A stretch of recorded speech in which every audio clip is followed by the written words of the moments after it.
Welcome to the Vision by Protiviti interview. I'm Joe Kornik, editor-in-chief of Vision by Protiviti, our global content resource examining big themes that will impact the C-suite and executive boardrooms worldwide. Today, we're exploring the future of money, and I'm thrilled to be able to welcome in Dennis Chookaszian, adjunct professor of strategic management at the University of Chicago Booth School of Business. Dennis is the former chairman and CEO of CNA Insurance Companies, and he has served as a director on the boards of 13 publicly traded companies and currently serves on the board of the Chicago Mercantile Exchange. He's also served on the boards of 70 private companies and currently serves on the boards of 20 private companies and 7 not-for-profit organizations. It's my pleasure to welcome in Dennis Chookaszian. Dennis, thank you so much for joining me today. Well, thank you, Joe. It's a pleasure to be here, and I look forward to the discussion about crypto. Yeah, thank you, Dennis, for your time today. We really appreciate it. And wow, what a career. I just chronicled only a small portion of it there, but you've spent so much time on so many boards, offering so much advice to business leaders over the years, who I think are well aware of the significant changes that we're sort of seeing across the global monetary system right now, including the emergence of crypto and digital assets and digital currencies. What sort of conversations do you think business leaders are having right now about cryptos, and what conversations should they be having? Crypto is it's a very interesting situation, and as you know, it's gone through its ups and downs. And then most recently, the conviction of SBF for the FTX collapse has put a bit of a pall over the whole market, where people are questioning, is the market valid, is it legal, and so forth. And I believe, though, that you really have to look at crypto in two ways. You have to look at the underlying technology, blockchain, obviously. Blockchain has some real viability. It's going to be extensively used. It's being used more and more each day by companies developing blockchain style solutions, and that has nothing to do with crypto. And then, to the point of your show, the future of money, the other side of it, of course, is the currencies itself, the tokens created, and whether that creates some new value of some form that needs to be addressed. And the boards that I've been on have been discussing it.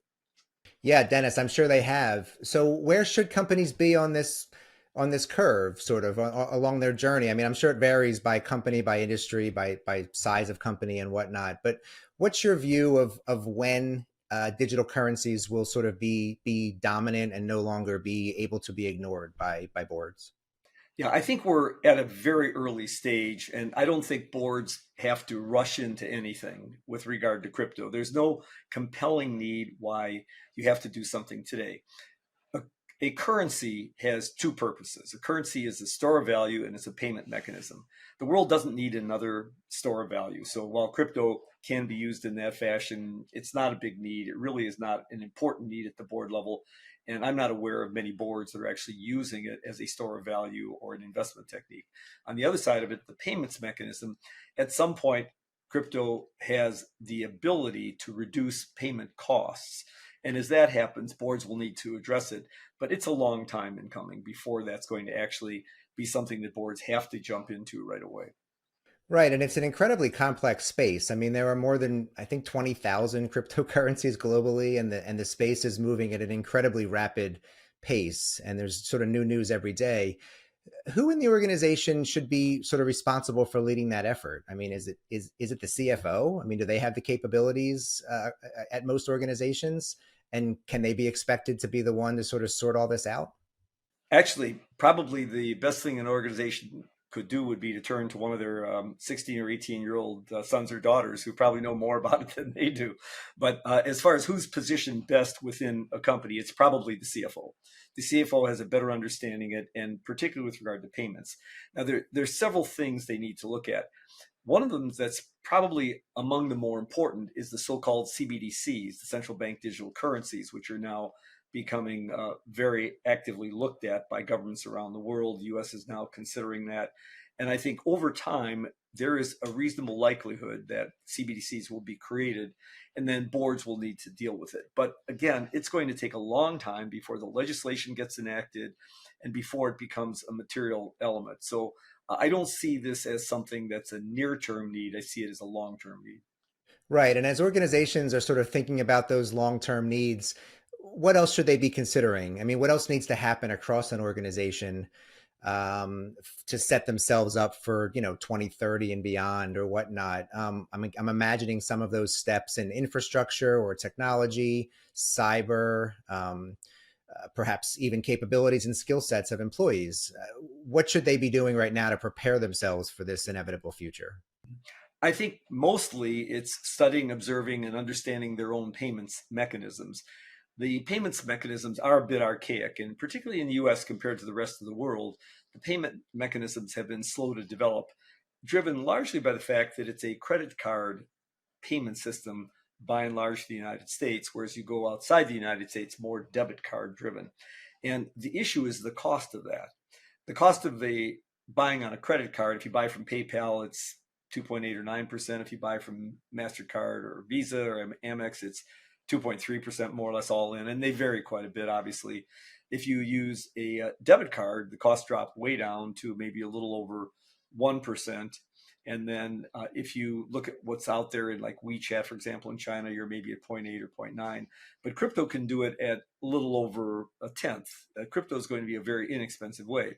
So if you're concerned about trying to capture that 1 to 2% of cost that's going into the payment mechanism itself, then you could look at trying to establish something in order to do that. And the cryptocurrency itself would be a way to do that.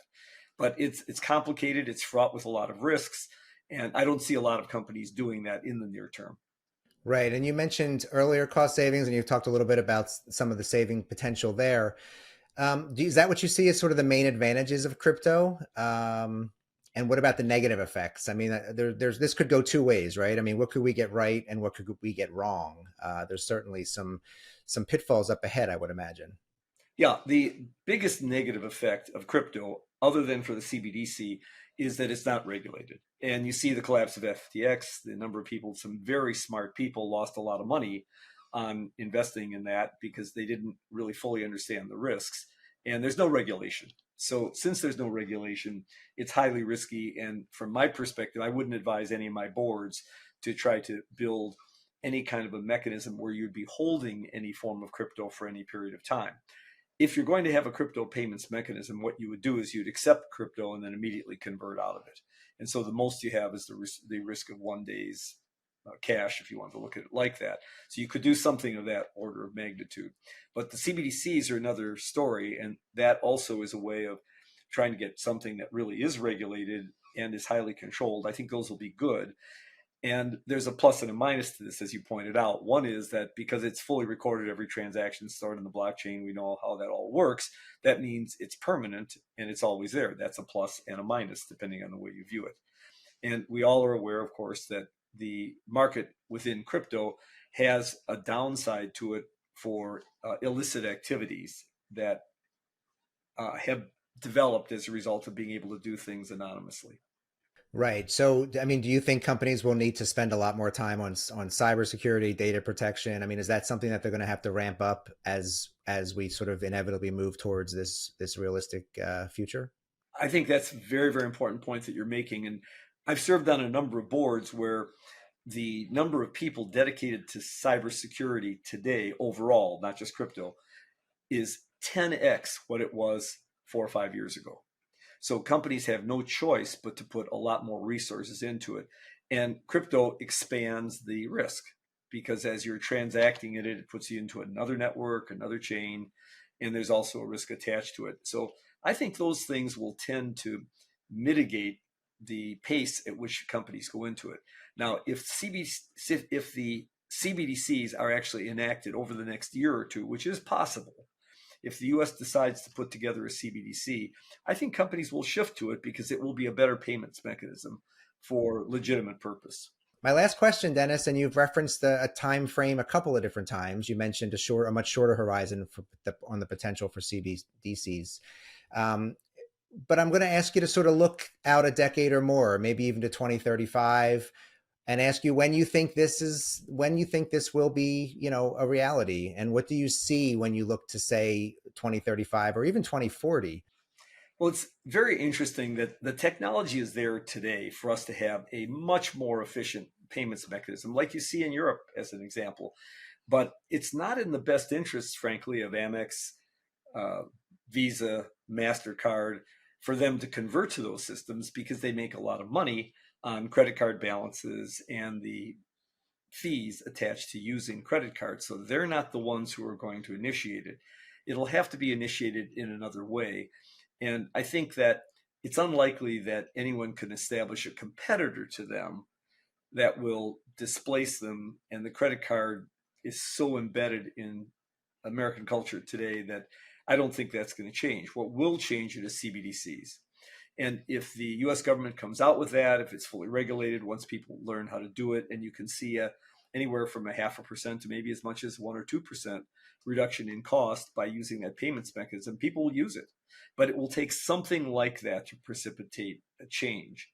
And the advent of cryptocurrency all by itself, I think, is unlikely to do that because the risks have not been controlled and don't appear like they will be controlled in the near term, largely because no one country has the ability to do it. It's a global market, and you can't control those risks around the world. So it's not, in my opinion, going to be driven by crypto. It's going to be driven by CBDCs. It sounds like a much shorter time horizon for the CBDCs, though. You think those will be way more prevalent in the next 3 to 5 years, maybe? Yes, I believe that there's enough pressure and there's enough countries who are looking at the creation of them, and no one country is going to want to get left behind with the establishment. China's already had one in effect for several years now, and other countries are moving in that direction. So I believe the US will likely have a functioning CBDC system in, say, the 3 to 5 year time frame. When you go out a lot further than that, I don't think crypto displaces CBDC. I think the CBDC becomes the payment mechanism that'll start to displace existing payment mechanisms. Right. Thanks, Dennis. So many changes coming. It'll be interesting to sit back and watch. Thanks so much for your time today. Well, thank you. Appreciate it. And thank you for watching the Vision by Protiviti interview. I'm Joe Kornik. We'll see you next time.